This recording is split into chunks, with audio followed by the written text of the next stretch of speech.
குடியரசுத் தலைவர் விதி 52 to 62. விதி 52 இந்தியாவின் குடியரசுத் தலைவர் ஒருவர் இருப்பார் சொல்கிற விதி 52.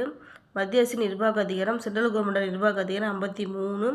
குடியரசுத் தலைவர் தேர்தல் பற்றி சொல்வது 54. ஒற்றை மாற்று வாக்கு விகிதாச்சாரம் பிரதிநிதித்துவ ரகசிய வாக்கெடுப்பு மூலம் தேர்ந்தெடுக்கப்படுகிறார். குடியரசுத் தலைவர் தேர்ந்தெடுக்கும் முறை எப்படி தேர்ந்தெடுக்கிறாங்க அந்த முறை பற்றி சொல்வது 55. குடியரசுத் தலைவர் பதவி காலம் பற்றி சொல்வது 56. மறு தேர்தலுக்கான தகுதி 57.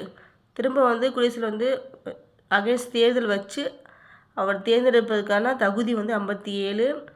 குடியரசுத் தலைவர் தேர்தலில் போட்டியிடுவதற்கான தகுதிகள் அவர் தேர்தலில் போட்டியிடணும்னா என்னென்ன தகுதி இருக்கணும் சொல்கிற விதி 58. குடியரசுத் தலைவரோட நிபந்தனைகள் அலுவலகத்தின் நிபந்தனைகள் வரையறைகள் சொல்வது பார்த்திங்கன்னா 59. குடியரசுலோட பதவி பிரமாணம் உறுதிமொழி 60.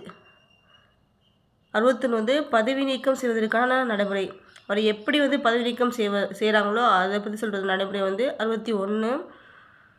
தேர்தல் நடத்த தேவையான கால அவகாசம் என்ன கால அவகாசம் தேவைப்படுதோ அது சொல்கிற விதி விதி 62.